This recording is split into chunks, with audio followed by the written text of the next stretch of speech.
Welcome to the bold analysis, ladies and gentlemen. We are still shooting from the beautiful county of Siaya. Yesterday, and I think for part of this December, Cabinet Secretary Kindiki has veered off the contentious debate about Mungiki. And now reports are emerging that Kindiki is under strict instructions from the president to ensure that he doesn't entertain that narrative within the security ranks and even attempt to bring that issue in the National Security Council meetings seems to have backfired because the president have actually understood what most of us have been saying, that this Mungiki thing is just just political shenanigans just to woo the sub-emotions in Mount Kenya. And so today I want us to look at the reason why Ruto ordered Kithure Kindiki to avoid the murky Mungiki politics that Rigathi Camp and the team had been pursuing in the mountain. Kindly subscribe to our channel. Ladies and gentlemen, yesterday I introduced a 100 shillings challenge to support the granny here to ensure that she can get a roof on top. She can have a roof, a house. Her house is, there's an 83-year-old granny. She's old, gave birth to almost 15 kids, 13 died and 12 remained, and two remained. They're not that stable. And we took it upon ourselves after we were tipped. This was brought forth by one of us here to establish a house for her. So I started a 100 shillings challenge with yesterday and today, opting to collect that which can be enough to get us iron sheets, and we need to add some 15 iron sheets and the nails, and yes, I think iron sheets and nails. So far I have 13,000. I believe that if we can click 30,000 by today evening or tomorrow, we'll be able to buy iron sheets and all that. Then from tomorrow and the other day, we'll do for poles and others. So kindly, we're just doing 100 shillings challenge, as little as 100, through the number down there, and let's ensure and let's support and ensure that our granny there is going to have a house. Before I go back to Nairobi, I should ensure that the house is built. Ladies and gentlemen, I want us to get straight to the point. Why William Samoei Ruto has actually ordered Kindiki to keep off the Mungiki shenanigans. Tulikuwa na changamoto kubwa sana ya dawa za kulevya na pombe haramu katika eneo la Mount Kenya na katika taifa letu la Kenya. Na rais wetu William Ruto aliniagiza nianze kazi ya kupigana na pombe haramu ambaye hasa ilielekezwa katika eneo hili. Na sisi tulikuwa karibu tupoteze vijana wetu. Na mimi nimeita hii pate ya leo kusherehekea ushindi wetu kwa vita dhidi ya pombe haramu na madawa za kulevya. Na mimi nashukuru sana. We have a crowd here of almost 8,000 people, young people, and they are all sober. Mujipigie makofi. This is a great victory for our country and our government. Last year, kama ningeita hii mkutano, 3/4 of this crowd will be drunk. True or false? Lakini tumeng'ang'ana na vijana, nataka nishukuru nyinyi ya kwamba mmekubali ya kwamba hatuwezi jijenga tukiwa tutapotelea kwa pombe haramu na dawa za kulevya. Kazi sasa tuko nayo vile mko soba ni kupanga kazi zenu na kesho yenu. Hiyo ndio kibarua tuko nayo. But we have now a sober population. Juzi nimeita wazazi hapa wakuje wachukue unga, mafuta, walijaa hapa watu karibu 10,000. Nikasema tupige laini ya wamama ambaye wako na watoto wadogo. Laini ikapigwa kutoka hapa karibu huko kwa barabara huko. Tuana nonge. Gracias na Mungu. Nikasema tena wale ambao wanangojea wapige laini, ikili hata mrefu zaidi. Mimi najivunia sana ya kwamba our community is back. We have now young children who are being born, na tuko na mama who are expected to deliver soon so that our community can continue growing. Lazima nichukue nafasi hii kuongea na hao vijana. Mnajua mwaka wa 2003, 4 and 5 tulikuwa na ile kikundi haramu ilikuwa inahangaisha kina mama. Wanashika kina mama wetu, wanafanyia tabia ambazo siwezi taja hapa mbele ya watu. Wanaumiza wasichana wetu, wanaumiza watoto, wanahangaisha wafanyabiashara, wanaenda kufanya extension kwa matatu. Hivi karibuni walikuwa wamejaribu kuamuka. Yule kiongozi wao alikuwa anapaka mafuta, anapelekwa kwa TV, anawekwa 3-piece suit, anapakwa powder, ati tuweze kukubali yeye kama kiongozi.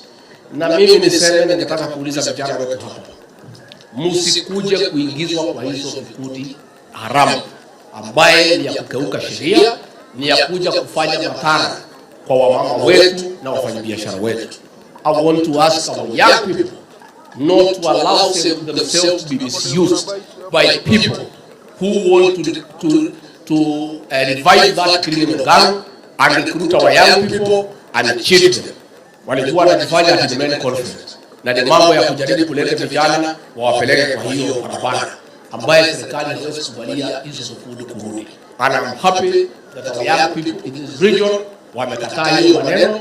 Ningetaka kuuliza nyinyi muendelee kuheshimu sheria zetu, kufuata sheria, na sisi kama serikali tutangane, tutafutie nyinyi kazi, tutafutie nyinyi biashara, tutengeneze mambo ya ukulima, and we see what we can do for our young population. Number one, and I think I have mentioned even in the past, that the Mungiki issue is not something just to be mentioned in barazas and in rallies. The Mungiki issue is an emotive thing that you must have evidence. You must have genuine cases. The messaging by those who are proponents of the same, of this whole Mungiki narrative has been that because it has caused havoc in the past, they will not allow it to come back. Now, there is no evidence of who has been harassed by anyone in Mount Kenya over the Mungiki thing, but it has just remained a political propaganda being peddled by political players. And it started by the women leaders. Even the women elected leaders who initiated it, the Mary Maua, the Alice, the Jane Kihara, there was the Muranga women rep, all that team. The team that initiated it have all kept quiet. But recently, Rigathi Camp made this statement about this Mungiki issue. So you can see that as much as people passionately talk about it, you know, the reason why it is brought forward is to suppress Maina Njenga, because the reason why something that maybe Rigathi Camp team have been doing is that when Maina Njenga came through and Maina Njenga started running his political activities, it rattled Rigathi Camp, because according to them, Maina Njenga was maybe a project of Uhuru Kenyatta, or they're looking at different aspects. So the Mungiki thing was just a strategy to silence them. But this is what Ruto is saying. Ruto has realized that Rigathi is just looking for relevance, for political relevance, and is trying to pick up just something emotive so that he can endear himself to the Mount Kenya women. And someone will ask, why would you think the president is not entertaining it? Because, you know, the Martha Karua and the Kamwene, there is a grouping calling themselves Kamwene team, they have insisted that the Mount Kenya youths being called Mungiki are the young people that voted for William Samoei Arap Ruto. They have insisted so. So it is a bit unethical, and it is political.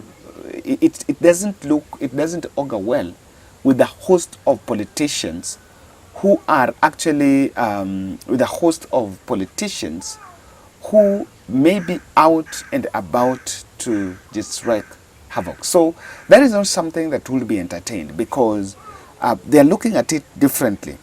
If indeed it is something, if indeed they are looking for something to help, it cannot be, they cannot get the relevance, and they will not play that relevance. So Kindiki, you know what was asked, what was asked by the leaders was something very ridiculous, even laughable, because I remember when the women leaders made that press briefing, they were calling for Kindiki to swing into action, and even, you know, to issue some quotes, issue some shoot to kill orders on anyone that will be found on that.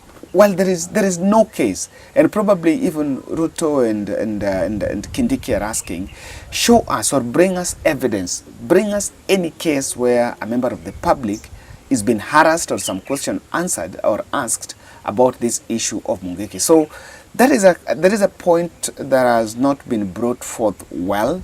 It has not come out clearly on the way it is going to be handled, and probably the president is just saying, you know what, that I'm not going to play into that. Number two, the security profile of the country is actually, it will be laughable, and I think even Ruto advisors are telling him that if you entertain this Mungiki thing, the country is going to laugh at you, because there are serious threats to our security.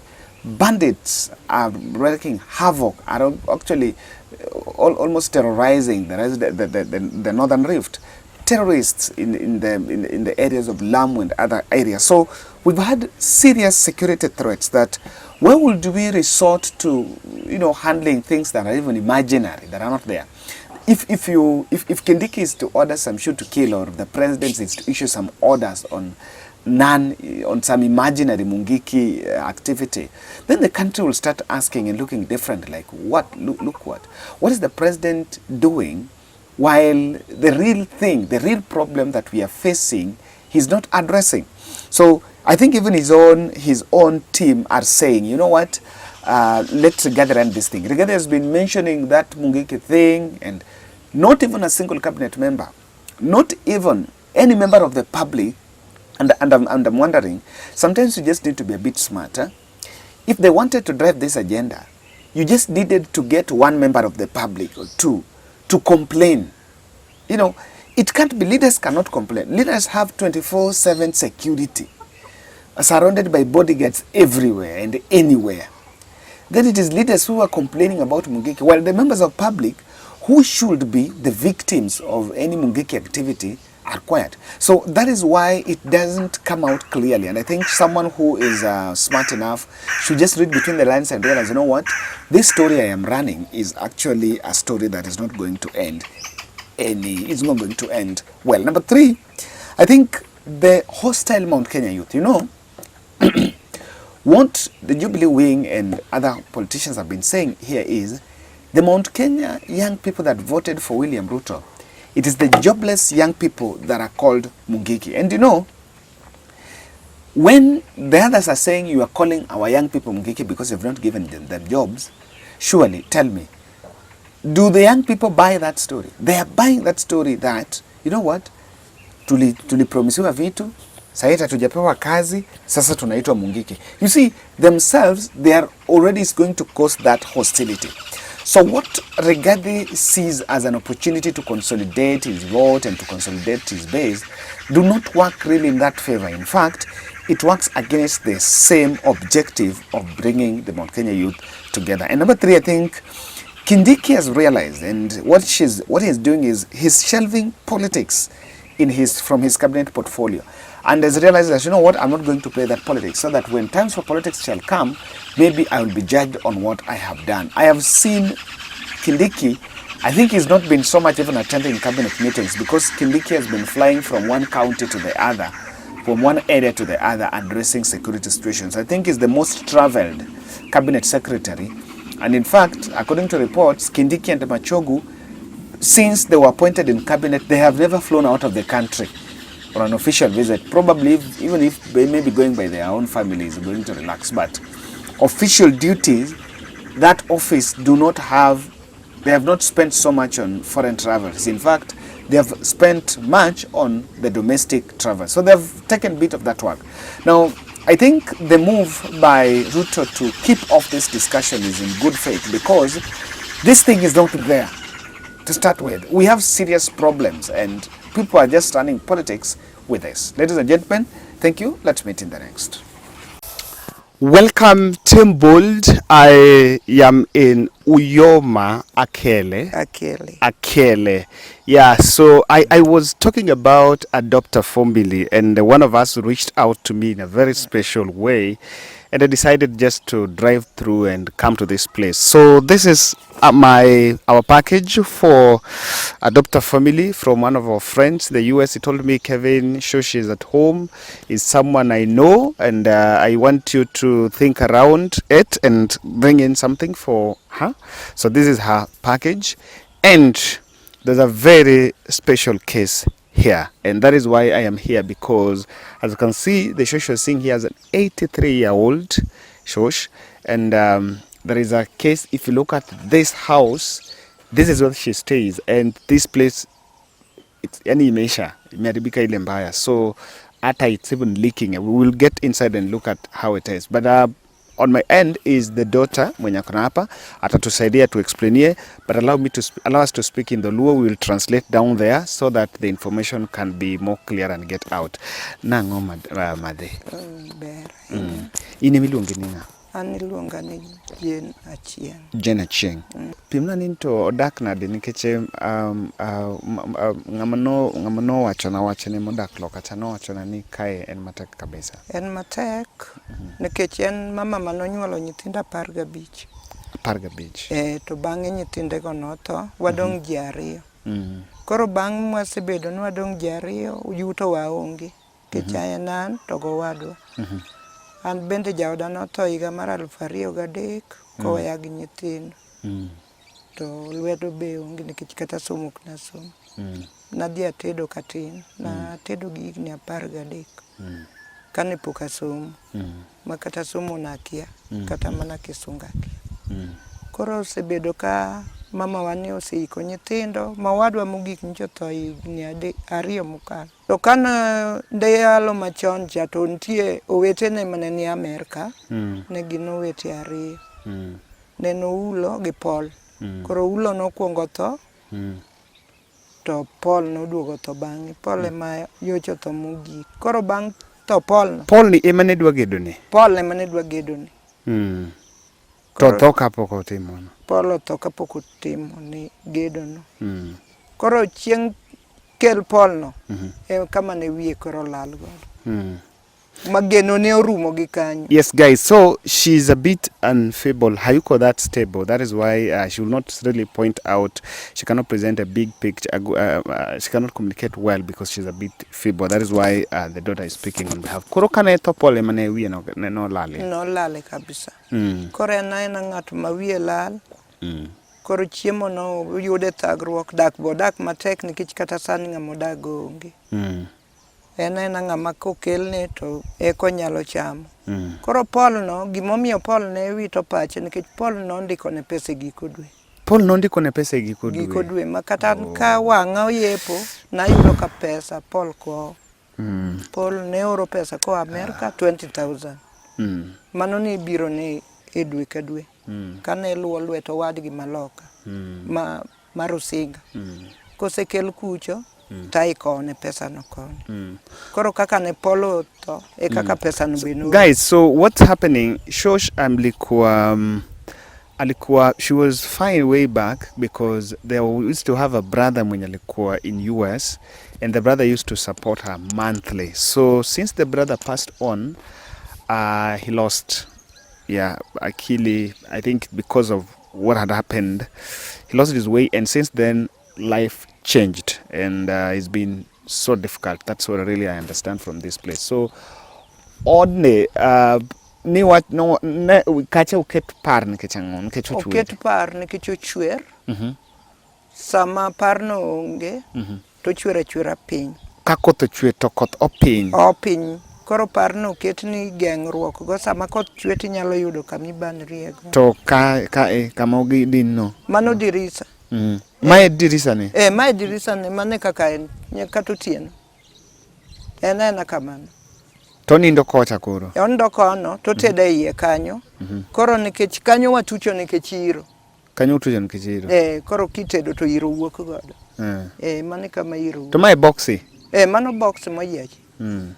Mano box moyiech. Guys, so I want us to do something very fast.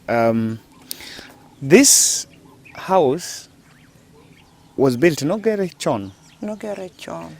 And the person who connected me to this story promised me, Kevin, can you adopt this family? Can you adopt Shosh? And for your December, adopt a family program, adopt these shows. And he has given me already 20 iron sheets. So I want to come back here before New Year. I want to establish a house for Shosh here before New Year. And as you see, the age has advanced. I already have 20 iron sheets, pieces of iron sheets. So I think I'll just need some addition, some bow. And I also want to do the plaster because hawezi endelea kumwono. I cannot use the mchanga to do it. So we will do the plaster na tumtengeneze nyumba. So if you can give me smithy, if you can give me any other thing, and even those people around this place, I want to come back here on 27th and put up a house for Shosh in adopting. Already I have 20 iron sheets, so I think I'll add only 15 because tukua tunapata nyumba yenye anaweza pata mtu akiishi na yeye anaweza lala so nyumba igawe mara mbili. So we need that, and I'm reaching out to you. Let's do it and see what we can do. This is the family. I want us to adopt Shosh for this December, and I think we can do it.